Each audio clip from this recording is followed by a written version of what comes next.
कर रही होती है वो पीरियड से नहीं होती है। और कहा भी जाता है ना कि बच्चे को खून से सींचा है, 9 महीने उसको पीरियड्स नहीं आ रहे, उस खून का इस्तेमाल तो हो रहा है ना बच्चे को सींचने में।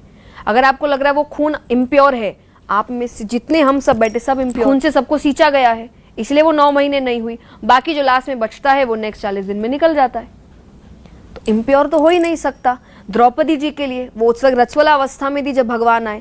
भगवान ने टच करने से पहले नहीं सोचा कि रजस्वला अवस्था में है। आप और हम कौन होते हैं सोचने वाले, ये मत करो वो मत करो।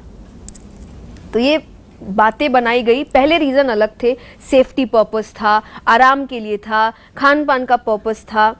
अब ये सब नहीं है, अब थिंग्स आर चेंज। अभी वर्तमान में एक बात देखने को सुनने को मिली थी। कथा कथित कोई देवी जी कथावाचिका है, वो रजो धर्म पर अपना ही एक अलग से उपदेश कर रही हैं।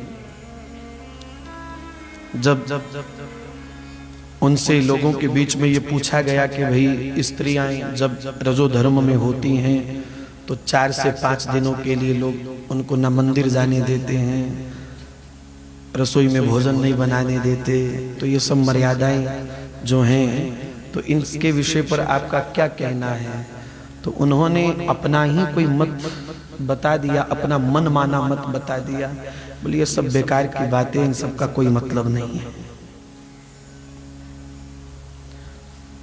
मतलब आप शास्त्र से ऊपर हो गई, आप धर्म ग्रंथों से ऊपर हो गई, आपका अपना कोई मत है और आप व्यासपीठ पर बैठ करके कथा कहती हैं और कहती कि नहीं,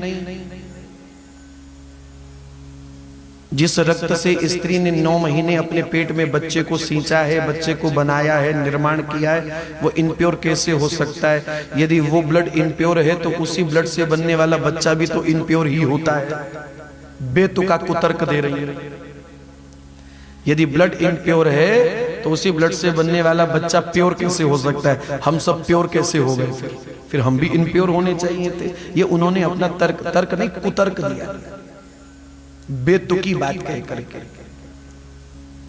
यहां से सिद्ध होता है यदि वो ऐसी दुर्भावना का यदि खुले मंच से लोगों के सामने समर्थन कर रही हैं, तो इसका अर्थ ये है कि वो स्वयं कथावाचिका है, व्यासपीठ पर बैठती हैं, तो फिर व्यासपीठ की मर्यादा कहां रही?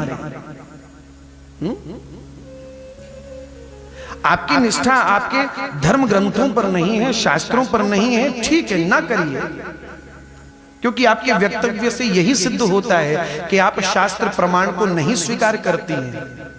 आपके द्वारा जो कहे गए शब्द हैं वहां से सिद्ध होता है कि आप यही कह रही हैं कि शास्त्रों में जो लिखा है वो बेमतलब का है, वो व्यर्थ है, उन सब का कोई मतलब नहीं है। हम जो कह रही हैं, हमारा जो मत है वही सही है और लोगों को हमारी कही हुई बात ही माननी चाहिए। उनकी बात से ये सिद्ध हो गया,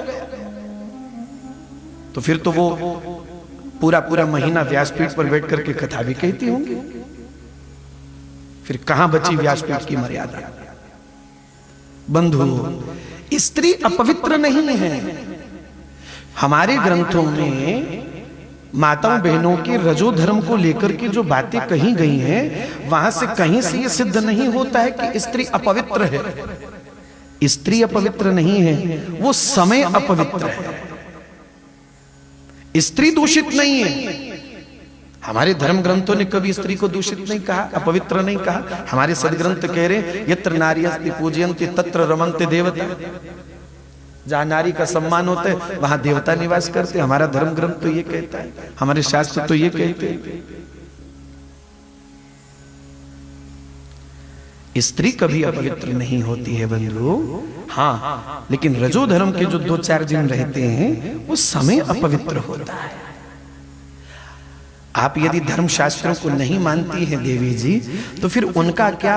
जो आपकी दादी परदादी अनंत काल से जो अनुभव करती हुई आ रही है, जिस परंपरा का निर्वाह करती हुई आ रही है, आप कहती हैं कि बीच के लोग आकर के मामला गड़बड़ कर देते। वो बीच के लोग कौन है? फिर तो बीच में तो फिर आपकी दादी परदादी भी तो आती थी। इसका मतलब वो भी गलत है। इसका तो यही अर्थ हुआ कि वो भी गलत है। और वो द्रौपदी का उदाहरण देकर के कह रही हैं कि जब द्रौपदी की चीरहरण करने का प्रयास किया तो श्री कृष्ण ने आकर के लाज बताई, तो श्री कृष्ण ने द्रौपदी का स्पर्श किया। कहां लिखी है ये बात? आप अपने से कुछ भी कहेंगी और समाज उसको स्वीकार कर लिया, आप ये भी चाहती हैं? मनमाना वक्तव्य आप दे रही हैं जिसका शास्त्र में कोई प्रमाण ही नहीं है, और आप ये चाहती कि मैं जो बोलूं समाज उसको स्वीकार करे बिना किंतु परंतु के। ऐसा नहीं होता।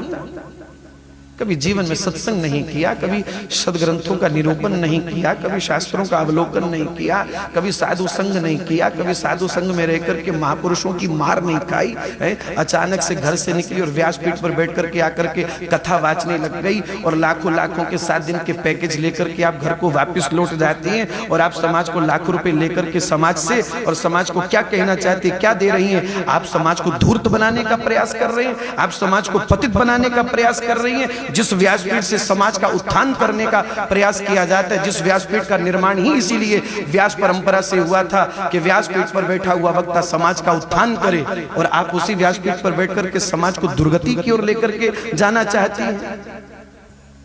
कहने को आप कथावाचिका। जिस द्रौपदी का आपने उदाहरण दिया बंधु, उसी द्रौपदी के लिए यहां वर्णन हुआ है कि जब गांधारी स्पर्श करने आई थी, मिलने आई थी, जब द्रौपदी श्राप देने लगी थी तो द्रौपदी उसी समय पीछे हट गई थी। ना माता, मेरा स्पर्श ना कीजिएगा, मेरा स्पर्श ना कीजिएगा, मैं अभी रजो धर्म में हूं, मैंने शुद्ध स्नान नहीं किया है, आप मेरा स्पर्श ना कीजिएगा। आप द्रौपदी का उदाहरण दे रही हैं। आपने एक बात तो पढ़ ली, अगले पन्ने पर जो बात लिखी है वो आपने नहीं पढ़ी। पढ़ी नहीं है, पढ़ी होती तो ऐसा बेतुका वक्तव्य न देती। केवल सुनी सुनाई बातों को अपने खुले मंचों से बोल करके लोगों के सामने और समाज को गुमराह करने का प्रयास किया जा रहा है। और मैं समाज से भी करवद्य हाथ जोड़ करके व्यासपीठ से निवेदन करूं, ऐसे लोग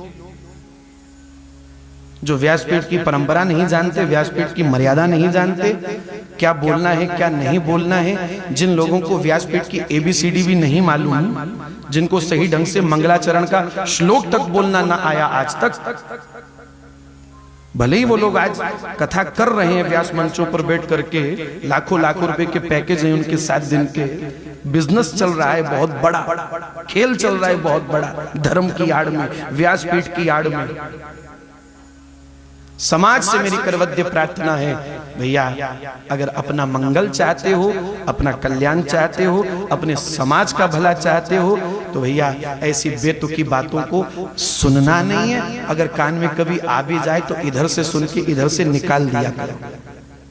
हमें वही करना है, हमें वही मानना है जिसके लिए हमारा धर्म, हमारे ग्रंथ, हमारे संतजन, हमारे महापुरुष जन हमको आदेश करते हो। ये घर से निकले और आकर के व्यासपीठ पर बैठ गए, कथा को व्यवसाय के रूप में वाचने वाले लोगों की बातों से समाज का कोई भला नहीं होने वाला, कोई कल्याण नहीं होने वाला। हमें केवल उन्हीं की बात माननी है जो परंपरागत धर्म की बात को हमारे सामने रखते हैं। विधि निषेध, आपको ये करना चाहिए, आपको ये नहीं करना चाहिए। आप शास्त्र में लिखी बातों को कह रहे कि वो सब बेतुकी बात है। आप शास्त्र से ऊपर हो गई, आप सदग्रंथों से ऊपर हो गई। जिस भागवत की कथा आप कहती हैं, आप उस भागवत से भी ऊपर हो गई। आप खुले मंचों से कह रही है कि जो लिखा हुआ है वो सब बेफजूल लिखा हुआ है। ऐसा है ही नहीं, ऐसा होता ही नहीं है। तो देवी जी फिर आप भी छुट्टी ले लो, फिर आप छुट्टी ले लीजिए। क्यों समाज को आप गुमराह करने का प्रयास करती हैं? मुझे नहीं मालूम कि मेरी बात उन तक पहुंचे ना पहुंचे। अगर पहुंचे तो जरूर वो मेरी बात पर थोड़ा सा विचार करें, जरूर मेरी बात पर थोड़ा सा विचार कीजिएगा।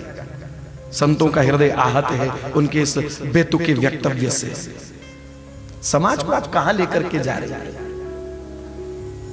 आप देवी हैं, अच्छा कंठ भगवान ने आपको दिया है, अच्छी वाणी भगवान ने आपको दी है, आप उसका सदुपयोग कीजिए, लोगों को गुमराह ना कीजिए।